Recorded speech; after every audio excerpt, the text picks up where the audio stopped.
Good morning and welcome to our daily devotional from Pilgrim Congregational Church.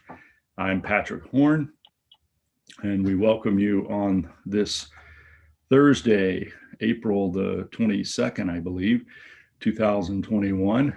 And this week we have been studying in the Gospel of John, chapter 10, and a portion of the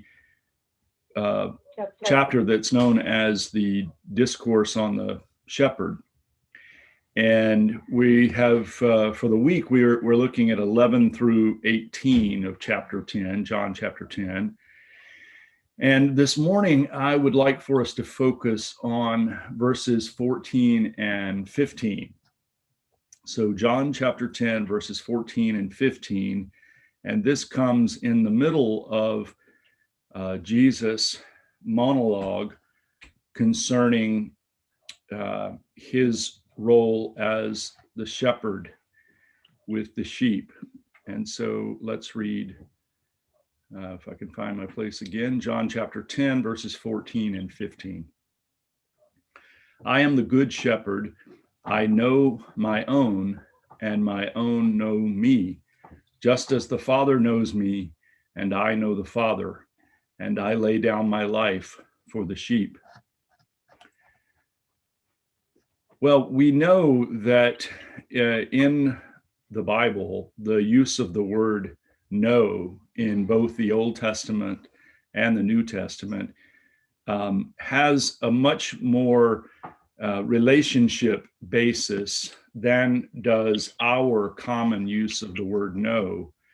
In our culture and language, when we use the word know, we frequently mean and usually mean that we know some information, that we know some things or stuff. In the context of the Bible, and especially in the Gospel of John, the word know is very much a relationship-based word.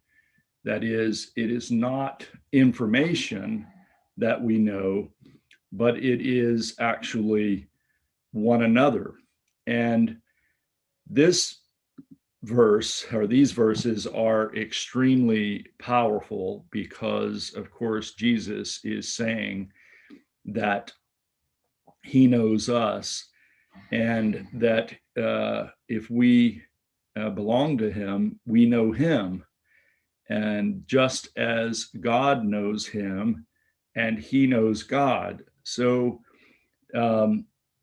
Jesus in the Gospel of John is making it very clear that the kind of relationship that we have with Jesus is the same kind of relationship that Jesus has with God.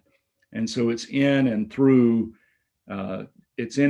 Christ that we know God and are known by God.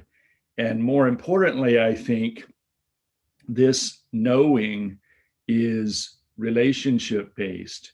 It's based on particular times and places and who we are and what we are experiencing, and very much a relationship-based love and knowing that we have for one another. Then there's this last line that I read, I lay down my life for the sheep. This, of course, is consistent not only with the story of Jesus in the gospel as laying his life down for others, but also indicative, I think, of the kind of knowing that we are to have for one another. That is a knowing that is based on this relationship of love and willingness to lay down our lives for others. Let's close with this word of prayer from W.E. Orchard. Immortal, eternal, invisible, who hidest thyself in darkness and silence, who veilest thy glory in the lesser beauty of nature, Thy form is unknown, thy name we mortals dare not utter. Yet thy worship is truth, and thy tabernacle is the human being. Calm our passions, silence our clamorous thoughts, that we may be still and know that thou art God. Put out all lesser lights, that we may see the light within.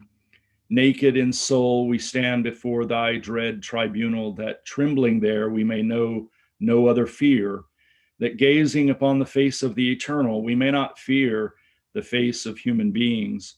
Lead us through the deeps of our own nature, past the gateways of thought, till face to face, heart to heart, thought to thought, we are in thy presence.